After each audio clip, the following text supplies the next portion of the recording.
Hey y'all, summer work with Auburn Precision Ag, and we are at McMeekin Farms in Center, Alabama today. We just had a field day here, but also we have folks from TriGreen checking seed meters on a new planter that the farm bought, and I think it would be good to go over some of the basic seed meter stuffs. And so we have Paige from TriGreen with us, and he's going to walk us through some quick things that you all want to check on your seed meters. Paige, go ahead. All right, well, so I always like to start on the outside of the meter and work my way in. So first thing you want to check is your vacuum door. So I always like to make sure the door's got a good seal. Make sure it's nice, flat, not warped. Next thing is on the inside of the door, you got your rubber vacuum seal. So these are new, but if you have existing ones, you'll make sure they're still soft, pliable, no cracks or tears or anything like that. Next part is your knockout wheel. So this actually knocks the seed out of the seed plate. So you want to make sure your spring still works.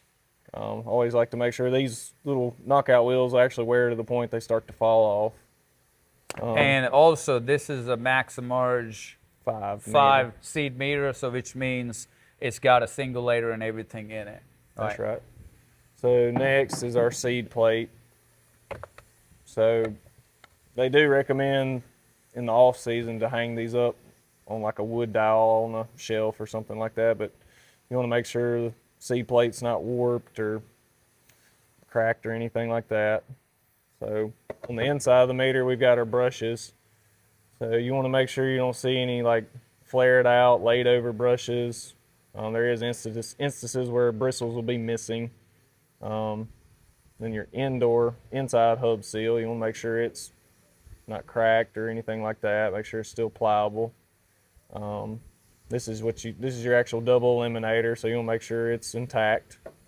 And then there's a setting that you want to set it up, right? Before we got into that, Paige, I have had questions on. Deere does make a singulated cotton seed plate now, right? That's 64 cell. Yep. So this is the singulated plate. You can see the single holes all around the plate. So I know there are some folks out there using the old traditional 64 cell plate, but it's got a notch, staggered cells. But this is their singulated seed plate. Just if you're curious if you want to invest in or get that seed plate for your seed meters. Yeah, it's a A121-489. Okay. So once we start to assemble it, you want to lock your seed plate in, and you want to have enough drag where it'll kind of free spin for just a second and stop, but you don't want to have to like bear grab it and have to manually turn it, and you don't want it free spinning. So this one, I can lightly turn on it, it'll free spin and stop. So the double eliminator, you can it's maybe hard to see, but you kind of want to cover half a hole with that double eliminator starting. That's the starting point, and then you adjust from there, right? Right. If you're getting a lot of skips, you want to back that double eliminator off, open the hole up.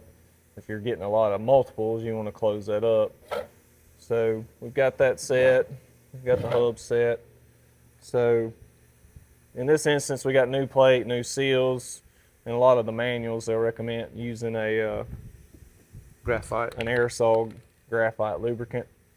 So I'll just coat this plate where the seal rides, and that just helps that rubber wear in and seat to this plate without any tearing or any damage. Now with where the growers are using the singulated plate and the double eliminator, you also recommend adding the graphite to the hoppers, right? Yeah, graphite helps when you're running seed. It just helps it flow better and stuff like that. Okay. So the seed meters tested and all that, and then the next step is running it on the test stand, right? That's right. So we want to kind of walk over there and kind of give a quick overview of what we're doing there. So this is one we've already set up, and he's got the vacuum set to around 12 inches for cotton. So what he's kind of doing, he's looking at skips and multiples, and of course percent singulation. So if he's getting a lot of skips, he may have to back the double eliminator off. If he's getting a lot of multiples, he may have to increase it. So this is just kind of a final check to make sure the meter's properly set up and it's going to be ready to plant for the season. what type of singulation we're getting here. So this one looks 99%. like 99%. So that seed meter is ready to go on the planter, right?